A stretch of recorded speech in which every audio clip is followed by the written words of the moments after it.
Welcome, my friend. So glad you're here.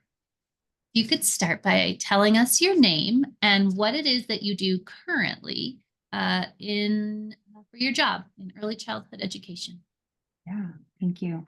Thank you for the opportunity to be here and to share about myself and my journey. My name is Adella Arredondo, and currently I am a third-year doc student at the University of Colorado, Denver. And then I am also the executive director of family and community engagement for Denver Public Schools.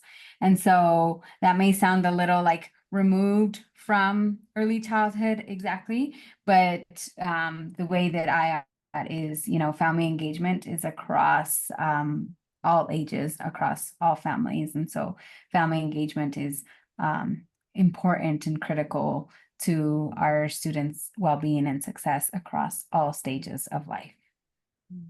So Adela, can you tell us what does your day-to-day look like in your role right now? Yeah, thank you for that question.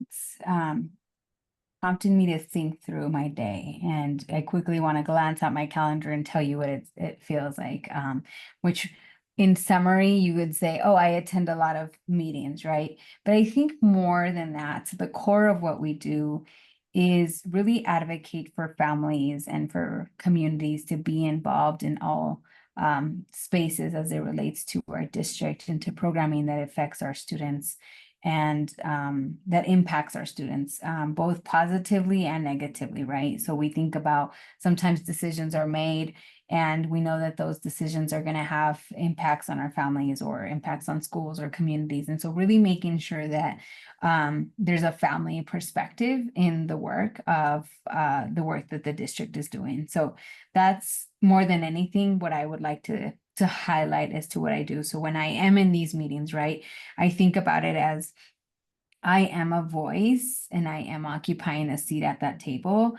so that I can be, representing our families, advocating for our families, thinking about the work that is being discussed or promoted through the lens of our families, and really wanting to make sure that families are represented in all aspects of the work that we do. Mm, Thank you. Mhm. So here's what I have a hunch. People are wondering, okay, you're an executive director. How does one get to the role of an executive director? So would you take us on your journey, Adela, of how you arrived to this point right here? Yeah. Um, so I'm going to take you back to when I started my career and I was a lot younger, and like, 20 pounds lighter, and life felt so easy. So I started my career with the Office of Children's Affairs. At the time, it was called the Mayor's Office of Education and Children. I had just graduated high school and I started off as the administrative assistant for the Denver Great Kids Head Start program. So that's early childhood. Head Start is um, a big part of my life for many reasons. So I started my career as the admin assistant in the office, but one thing that I want to really highlight is that I've always been a learner. I am a lifelong learner. And so I always was observing, always learning, always trying to understand the why behind things. And I got really invested into understanding Head Start and the Head Start model. So for those of you unfamiliar with Head Start is a comprehensive early childhood education program that started in 1955 under President Lyndon B. Johnson as the war against poverty. And so what Head Start attempts to do is to bridge the gap between children who have access to early childhood and children who don't. And so that takes me back to my story. I am the daughter of two immigrants, and my parents worked in agriculture. And so growing up, I was a student who got to participate in Head Start. And so in many ways, Head Start provided me literally that Head Start into school, right? I grew up in a household where my father's education level was at third grade and my mom was at middle school. And so I didn't have books in my home. I didn't, my parents did the best they could to raise me, but it was Head Start who taught my mom how to be engaged in my education. And I think about that because I get chills, because till this day, right, I'm still a student and she's still engaged in my life. She'll come over and, she'll say, oh, I'm gonna cook and I'm gonna wash the dishes so that you can go study, right? Or I'm gonna take the kids out for a run to the park so that you can get some studying done, right? And so her philosophy has always been that Head Start gave me the opportunities to learn English. They taught me how to stay involved in your education. They didn't, even though they knew that I didn't know what you were studying, they always said, as long as you're there and you're present and you show that you care. And that's what my mom has done throughout my entire life. And so when I was in this position as the admin assistant for the Head Start program, I remember seeing like the little Head Start logo on like all of the different just like the logo, you would see it on the website, you would see it on different places, and I'm like, this logo looks familiar, right? This logo looks familiar. And then one day my mom said, pues tú fuiste a Head Start, and she pulls out this picture and it's my graduation picture from Head Start with the logo in the background. And so I really like now it like came full circle in that moment. And I don't know that it was exactly that, but I fell in love. I fell in love with early childhood. I fell in love with Head Start. And more than anything, I fell in love with the concept of the wraparound supports that Head Start provides for students and their families, right? Particularly because we often, in larger society, we think it's just sending our kids to school, sending our kids to the early childhood center, daycare center, that they're going to get what they need, and then they're going to be able to go on and continue a successful journey into education. And the reality of it is it's not that easy, right? Is that those systems, right? The macro system that influences children and their family are so critical to the success of a student. And so that's what I bring forward with me into my journey today. So as the administrative assistant, I learned, I observed, there was great leaders that I was learning from. And I think that's the other part, right? Like, is you kind of have to have that little fire in you of like wanting to learn, wanting to grow, wanting to understand the why. And it's crazy because we often criticize our little ones when they're like, why? Well, they're learning and they're growing.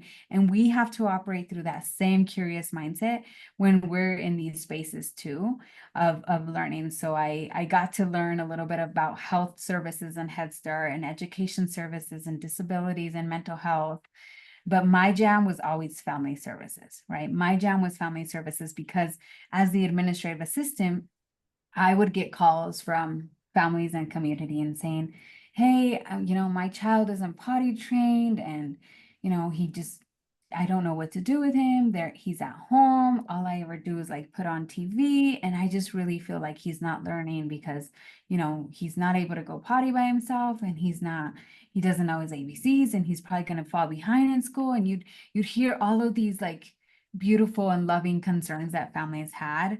And, little did they know, like it was part of development. And so really being able to be on the receiving end and provide them with the resource and the information on how to enroll in Head Start. That's literally what I did, is tell them how to enroll in Head Start and give them a little bit of an overview of Head Start. And families would later like circle back like 8-9 months later and they'd say, oh my gosh, it was you I spoke to. Thank you so much. Look at everything he's doing. He's grown so much.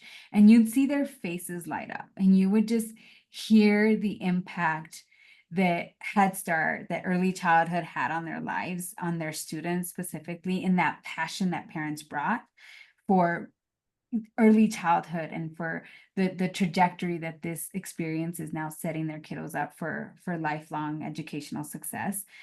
It was so impactful to me. And so I gravitated towards the family engagement and that family services approach. So that's a little bit about the journey, where I started. And so I then moved up from there. I, became the office manager for the a Head Start program at the city and county of Denver, in the Office of Children's Affairs. During that time, I was also a student. So I have to say this is my last year being a student. My last, well, I think I'll always be a lifelong learner, but this is my last year being officially enrolled as a student. And this is to say that I started, school when I was 18. Out of high school. I went, when I started off as the administrative assistant, I was enrolled at the Community College of Denver. Not really sure what I was doing. I was taking early childhood classes. I ended up with an associate's in general studies. And I was gonna major in early childhood, and then I was like, no, I want to be a lawyer, and then I want to be this, and kept switching my mind. And so I didn't have any clear guidance on what I wanted to do. I'm first generation, so that was really hard to navigate that space. So then I moved up to the office manager, continued with my bachelor's, and once I got my bachelor's, the opportunity came up to serve as the director of family services, and I loved it. I loved every minute of it. And so I served as the family services director for the Head Start program in Denver for 5 years. And then I really wanted to know what it was like to work in a school district. And so I came over to Denver Public Schools and led the family services team for the Head Start program at DPS. Love that. And then, the pandemic happened. And so I switched over to a role doing statewide impact work at the state, where I was the home visiting systems manager. And again, being able to take the lens of family services, of Head Start, and all of that kind of building upon each other, allowed me to lead family engagement around home visiting programs. So those are your hippie programs. Let me see, I'm trying to think of the many different programs that the state leads that I was able to oversee implementation across all 64 counties. And then this amazing opportunity came available to lead the Family and Community Engagement Department, and at the district level. And I really felt like that had my name all over it, because it gave me the opportunity to touch all of the things that I'm passionate about. And so I love what I do. I love what I get to do. And I look forward to my 45-minute commute every single day. So that's my journey. It's a beautiful reminder that for so many of us, early childhood, our involvement begins in our own early childhood experiences. Absolutely. Yeah. So when you And think about, yeah, go ahead. well, I was going to say, and helping folks realize that, and helping folks to see the value of early childhood in other spaces that are not early childhood dominated is powerful. Let me take you back to early childhood. I'll give you an example of that. I was in a meeting with the mayor and the superintendent last week. And one of the things they talked about was creating more opportunities for quality childcare in the city of Denver. And I said, well, it's not just about creating opportunities for like early childhood or childcare. I said, you have to think about the spectrum, right? Of what is impacting early childhood. And the fact is like there's a shortage of workforce, right? And why is there a shortage of workforce? Well, let's also talk about the pay, right? And pay differentials, but also the requirements for credentialing that are needed to become an early childhood, right? And so it's matching up our values with also what we're needing in the community. So that was a really, I was very proud of myself in that moment, that I was able to take a conversation that was kind of happening at the bird's eye level around the need in community, and thinking we're going to solve it by being able to provide more spaces or more early childhood opportunities, when we really have to dig down into the weeds about what is impacting early childhood. What's a perfect lead-in to the future? And I'm curious, Adela, what are your hopes and dreams for the future of early childhood education? That's a big question. And I say this because when I think about early childhood, I think about the entire system, right? And it's not just our students, our little ones, right? I also think about our early childhood teachers, right? And the lens that I'm coming at it from is kind of thinking, the generation of parents that are early childhood professionals are working with today is much different than early childhood parents was 10, 15, 20 years ago, right? And so really being able to adapt to the evolving needs and changes of the demographics. And oftentimes folks will compare generation like millennials to the baby boomers, right? And we have new generations that are coming in as parents, right? And so being able to be both culturally responsive, but also like responsive to the different generations of parents. I think about the other part is the workforce, that I think is critical too, is how do we, and this is a conversation that I'm just like turning blue in the face of hearing and having, and that we still are making little progress towards, right? We understand the critical impact of early childhood. We understand the research behind early childhood. And still, we operate in systems that oftentimes the value and the funding just don't align, right? And so for me, it's how do we elevate early childhood across to make it a playing field that it's accessible both to families, all families who need it, but also that it's an aspiring career that our future leaders, our future educators, our early childhood professionals want to aspire to be in. And so part of that, I know that many times we follow our passions, right? And as my mom always said, yes, you can have your passions, but you also have to think about realistically what's gonna be able to bring you money. And so that I think is my push still, is like, how do we align both of those to create a system where you can follow your passion and your dreams of building the next generation of leaders and doctors and lawyers and teachers and astronauts as an early childhood professional, but also be compensated in a way that you don't have to have a side hustle, that you don't have to, think about how you're going to make ends meet because you decided to follow your passion. It's really being able to elevate the field, so that folks can get the pay that they absolutely deserve. And you think about our early childhood professionals, they're launching the careers of so many of our future generations. And so I think continue to stay curious within the field of like, how are we building the next generation of leaders when it comes to early childhood, So very much continuing to like, in summary, how do we elevate the field, both for families, but also the workforce in early childhood? You were to give a piece of advice to someone who's new in their career path in early childhood, what's one piece of advice you would want to make sure that you share? The piece of advice that I would share is to stay curious. Stay curious and reflect on how you're feeling, what brings you the most passion, right? And think about what careers align to that passion. So I shared earlier, right? I started my career in early childhood and I was doing student teaching.